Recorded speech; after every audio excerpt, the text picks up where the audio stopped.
I'm Ritesh Jain. I'm founder of NRIs and in Pine Macro. In this podcast, I'm going to talk about the structural changes taking place in India. I believe India has all the characteristics of making of a bubble, but don't get worried. Bubble is not a bad thing. This chart from HDFC mutual fund caught my eye. I also had these kind of numbers, but they have put it in a much better way. I want you to focus on the manufacturing GDP in FY23 to FY30, overall exports, and the merchandise export. Now look at my comments. We'll be the third largest in the world on nominal GDP basis. And manufacturing GDP incremental delta will come from non-services. I've been writing for the last 2 years. Incremental delta. I'm not saying services are going to come down. I'm saying the increment. Money is always made in that incremental delta. Overall exports, we've started making for India and exporting from India. So make for ourselves and exports from India. Merchandise exports, people are not taking into account. Think about it, $453 billion to $1.2 trillion by FY30. This is actually a new profit pool growing much, much faster than the nominal GDP. And for this profit pool, you need to find new winners. There are enough new winners which are going to be created in India over the next few years. And they will be growing much, much faster than the nominal GDP growth rate of the country. Now, there is some comparison also given when some of these countries, Thailand, China, Indonesia, Vietnam, when they started their growth, era of manufacturing, when they went into manufacturing, and Vietnam is the recent example for us. What was the manufacturing as a percentage of GDP at the start? And what was manufacturing as a percentage of GDP at the end? Now you can all do your numbers, okay? What will be the real GDP growth rate in India 2022 to let's say 2030? Just put our numbers over there. 2022 to 2030, can we grow by 6 to 7%? I would say it's reasonable to expect 6 to 7%. Manufacturing end result. This is a very, very important question. The start is 15%. What will be the end? If it is, let's say, towards 24, 25% and above, we are talking about massive, massive new winners emerging in the market. We have absolutely no idea as of now. I've seen it in the history over the last 30, 40 years. Whenever the macro moves, the kind of winners it creates or the losers it creates on the other side is massive. Again, I will go back to the same thing. Merchandise export, $453 billion to $1.2 trillion. Manufacturing GDP from $450 billion to $1.2 trillion. So nominal GDP will rise by 2 times, but manufacturing GDP can rise by 3 times, 1.5 times the nominal GDP. So it's a mind-boggling number. Is it all achievable? Yes, it is achievable. Obviously, there are ifs and buts, but the numbers on face do not look like that they're coming out of space. These numbers look achievable because it has happened in the past. And this is the chart which I wanted to show you. Okay, there is, India's corporate profit as a percentage of GDP is already at a 15-year high. The question is, will it go to an all-time high? Yes, I strongly believe it will go to an all-time high in the coming years.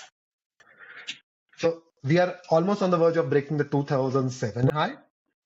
And I think by the next year, in a couple of years, we should be breaking this 2007 high. And since if corporate profitability to GDP is rising, it gives you a very good, enough indication that there are some of these sectors, some of these companies which are contributing to, where corporate profitability is rising much, much faster than the GDP. Okay. They can continue to actually support higher valuations because market needs to take that into account. Okay.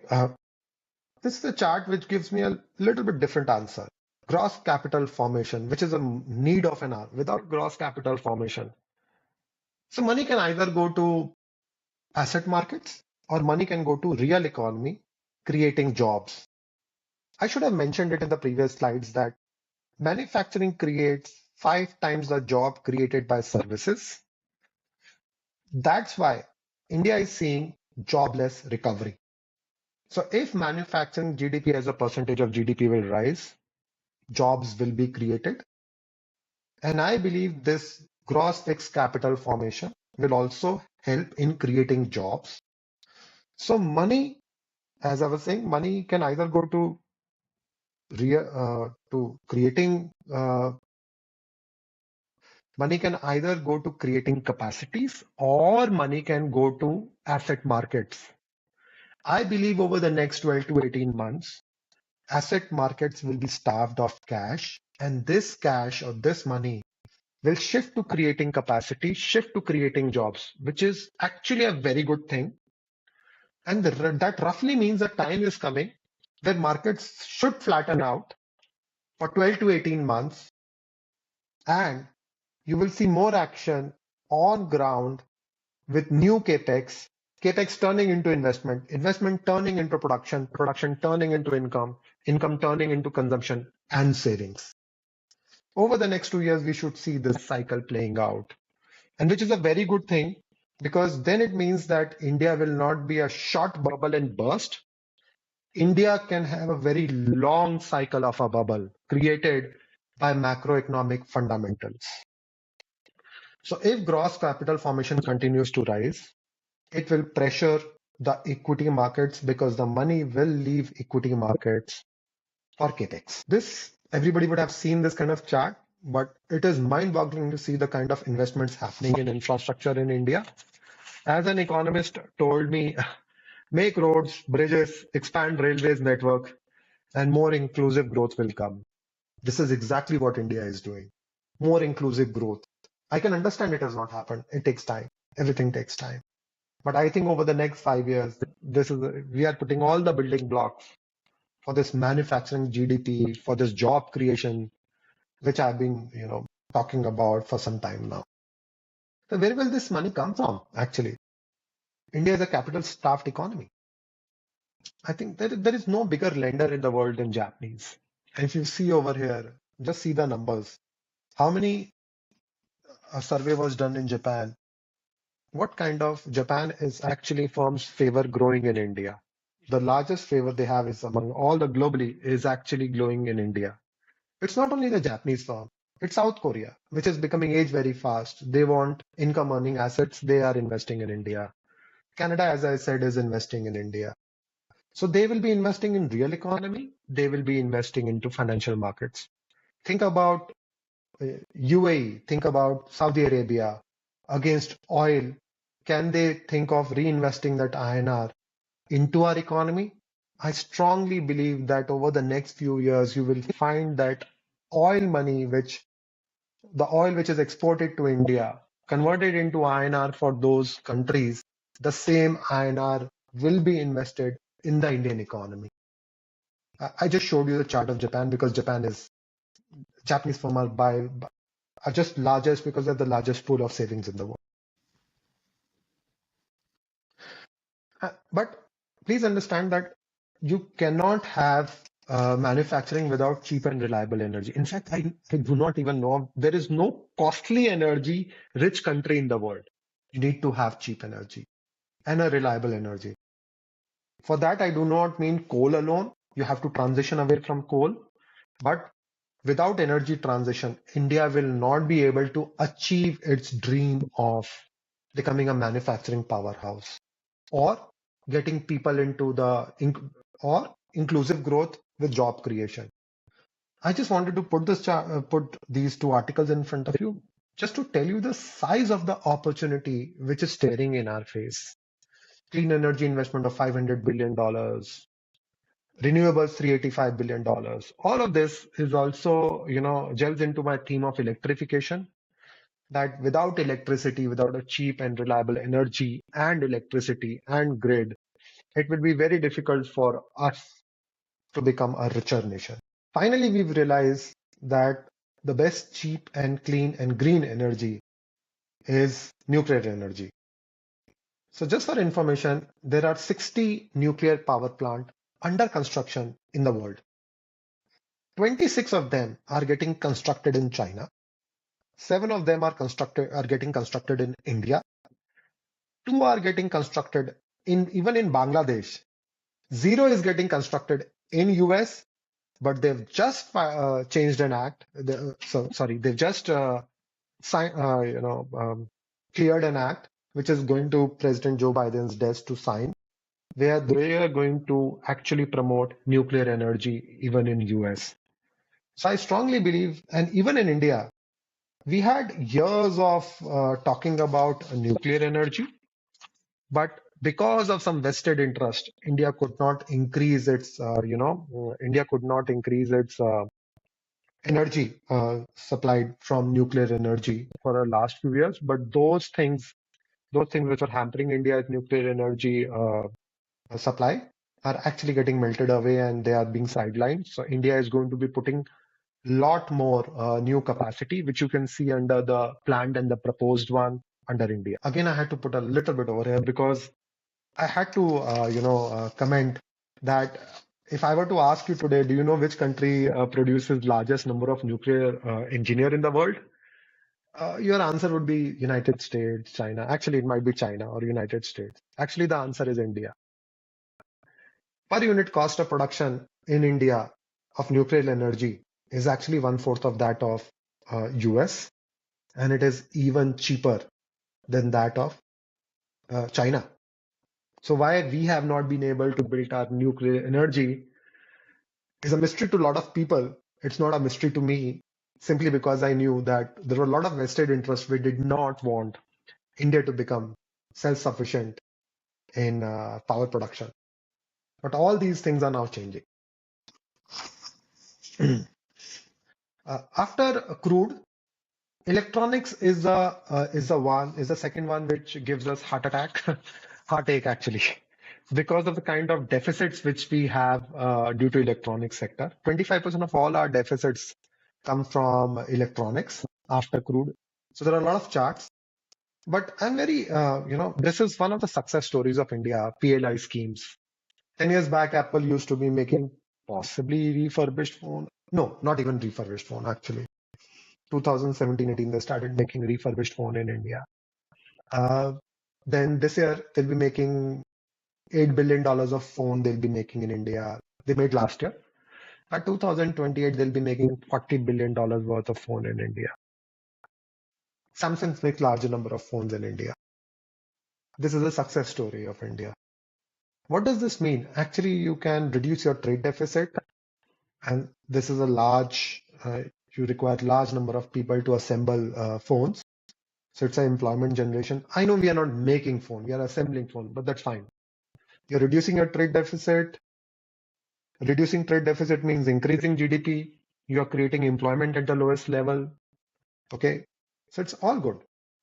And I think this is a game changer for India. India's according to Morgan Stanley, 8% of India's GDP by 2032 will be contributed by electronic sector alone. That's a very big number. So there's a lot of changes happening in electronic sector in India. Most of the people will not even know about it. We actually toy exports are up 60% to $300 million in FY23 in India. Now it's a very simple thing. China used to make toys, but now it's become a middle income economy. It has left and it's a very labor intensive job. So they left that thing.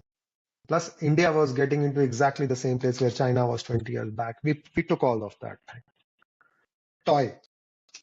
Small things are happening. It is, a secret superstar I call, because when I look at the numbers are just mind-boggling, and it creates a lot of employment at the lowest level. So this is one more sector, might be a smaller sector, which is again seeing a lot of changes in India. Who would have thought this thing a few years back? Defense. This is again one of my favorite ones. Obviously we are exporting some small missiles to Armenia. We've started sending a lot of stuff to countries which neither can take from US or they cannot take it from China. They are sandwiched in between. India is a neutral country, started making low-end defense, so they're importing from India. Think of it, going from nothing. Same thing, it's the same success story of what you're seeing of Apple. From nothing to making 50,000 crore of exports by FY29. Aren't we going to create new winners over here? It's just mind-boggling to see this thing. And will we stop over there? No, obviously we will not stop over there.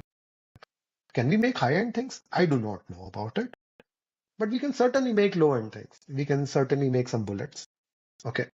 because we are exporting those bullets to Germany. I know that thing. Uh, there are some basic small missiles which are being exported to Armenia. This is how you start. This is actually how you start. So we will be reducing. We are the second or third largest importer of defense goods in the world. So now we'll be reducing our imports of defense. And on the other hand, we'll started exporting at the smallest level. Reduction in import is increase in GDP. It's very simple. So we are seeing increase in GDP, increase in employment, and much broader growth rate for India. This is my favorite sector actually. There is no other sector I worked. I was doing a lot of work on where can we provide the maximum amount of employment. And I can tell you that there is no other sector where we can provide the maximum amount of employment. And I can just understand that the government's priority is employment. So this is a sector I would keep it in focus for the next 5 years at least, simply because of the government focus on employment generation. Okay, this is one where AI cannot come and uh, mm, have AI cannot disrupt this particular sector. So we can divide the tourism into three parts: religious tourism, leisure tourism, and medical tourism. You can already see the medical tourism 2023 was what, $10 billion. By 2029, it will be $25 billion, 2x, 2.5x. This is creating new level of winners. Unfortunately, a lot of them are in private equity hand, but this is creating new level of winners. This wherever these hospitals, these facilities will be created, it will create the entire ecosystem of places around them, develop around them. All those tier 2, tier 3 cities where all these things will be created, medical facilities will be created. A lot of job creation will happen on the medical tourism side. I'm pretty sure after Ram Temple, we are talking about a lot more about religious tourism to India. Number of tourist arrival have to go up. I'm not having the numbers in front of me, but number of airports we've doubled in the last 4 5 years. So we are creating the basic infrastructure required conditions for tourism in India. So this keep an eye on the sector. And I just realized that uh, NSE has just launched a Nifty Tourism Index. So this is interesting development which is happening from the exchange also. AI, no discussion is complete without AI. This is a very important thing that we generate 20% of the global data, but the global data center capacity share we have only 3%. How many of you are okay having your data being kept in outside your jurisdiction in some other countries where AI is getting trained on your data and is getting improved based on your data? I think more and more governments are realizing that data sovereignty is required.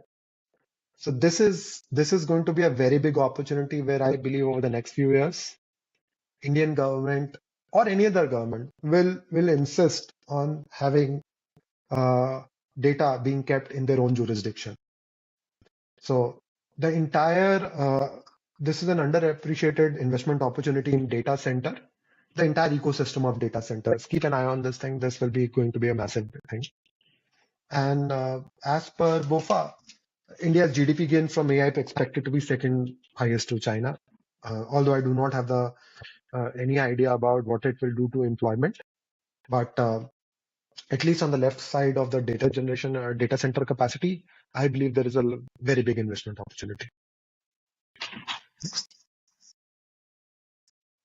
Uh, I keep on hearing that foreigners are FPIs are selling Indian equities. Actually, they are selling yesterday's winner. They always used to own a very large quantity of banks and IT services in India. Banks, at one point of time, BFSI plus IT used to be 55% of the benchmark. So and even on that, they had a very disproportionate share. So if India is shifting from services to incremental manufacturing GDP, wouldn't it be right to see that they will reduce their stake or increase their overweight? Oh, sorry, reduce their overweight in BFSI and IT sector, and that is exactly what they are doing. They're not selling India. They are reducing their allocation from the sectors which they also, I think, finally believe uh, are not going to be game changer for India. Yes, no countries, no country can function without the banks. But banks cannot be the disproportionate share of an economy which is transitioning from services to manufacturing. So I think people should look at, when they look at this data, they should drill into this data and see that there are some sectors where FIs are slowly increasing their holdings. And they're really smart people. They understand this thing. So you will see that there would be continued pressure on financial services and IT, but there are some other sectors where they will increase their holdings. So just the last two slides. What does the future of India look like? So India leapfrogged manufacturing and went directly into services. Services don't create as many jobs as manufacturing, hence you have a jobless growth. India now focusing on transitioning to manufacturing and hence focus on infrastructure. Jobs requirement and market winners are going to be completely different in coming years. I would say this last thing again, jobs requirement and market winners are going to be completely different in coming years. So what is the market outlook? Buying energy in non-USD has insulated India from volatility in oil prices. You can see that thing by now. Government focus on this transition from services to incremental manufacturing should be taken seriously. Manufacturing energy transition is not easy and will require a lot of energy. Hence, electrification, defense tech, and tourism continues to be a macro theme for India. This transition also means that sectors which are rightly placed will continue to do well in spite of any market cap. I do not want to get into this discussion of large cap, mid cap, and small cap. When the structure of economy is changing, you cannot get into that thing. In fact, there is only one benchmark which I look at, which is NSE 500. Okay, I do not look at any other benchmark, and that composition is also changing. Finally, in this brave new world, listen to the governments and regulators. If they don't like anything, don't touch. If they are focusing on developing some part of the economy, then it is a no-brainer. Just a little bit about NRI Zen. NRI Zen is a distributor of mutual funds, and it is basically caters to non-resident Indians who wants to invest in India.